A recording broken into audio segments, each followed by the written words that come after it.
DJ ব্রাভোর এক পাশে বাংলাদেশের টাইগার মুস্তাফিজুর রহমান, অন্য পাশে লঙ্কান সিংহ মাথিসা পাথিরানা। চেন্নাই সুপার কিংসের বোলিং কোচ ব্রাভোর রাজ্যের ব্যস্ততা বাঘসিংহের এই জুটি নিয়ে ফিজ পাথিরানাদের ডেথ বোলিংয়ের স্পেশাল ক্লাস নিলেন চেন্নাইয়ের বোলিং গুরু।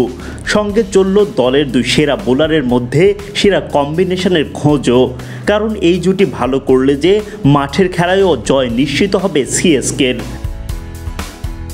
নন স্ট্রাইক প্রান্তে অনেকটা আম্পায়ারের ভূমিকায় ব্রাভো, তার দুই পাশ থেকে টানা বোলিং করে যাচ্ছেন পাথিরানা ও মুস্তাফিজ। তীক্ষ্ণ চোখে পরখ করে গেলেন ব্রাভো। চিপকে এদিন বোলিং অনুশীলনের সময় দফায় দফায় মুস্তাফিজের সঙ্গে আলাপ করতে দেখা যায় ব্রাভোকে। গেল ম্যাচটা বল হাতে খুব একটা ভালো কাটেনি মুস্তাফিজের। দারুণ শুরু পেলেও শেষ ওভারে ধরে রাখতে পারেননি সেই ধারা। ফিজকে চাঙ্গা রাখতেই বুঝি তার কাঁধে এমন আস্থার হাত বোলিং গুরুর।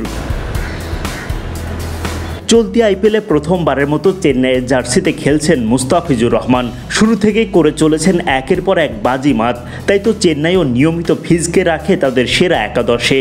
সবশেষ ম্যাচটা বাদ দিলে আস্থার প্রতিদানও দিয়েছেন দারুণভাবেই। এবারের আসরে এখন পর্যন্ত মুস্তাফিজ খেলেছেন 7টা ম্যাচে।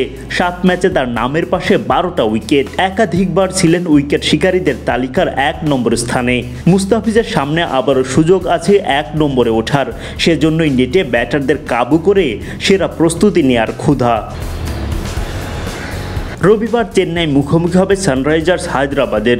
ওই ম্যাচে 3টা উইকেট নিতে পারলেই আবারও পার্পেল ক্যাপ চলে আসবে ফিজের দখলে। তবে সেখানে চ্যালেঞ্জও আছে বেশ। এবারে আসরের সবচেয়ে খ্যাপাটে ব্যাটিং লাইন আপ যে হায়দ্রাবাদের, সেই কঠিন পরীক্ষায় পাশ করতেই তো ব্রাভোর ক্লাসে এমন নিবিড় অনুশীলন কাটার মাস্টারের। আদনান আহমেদ, মিডি ক্রিক টাইম।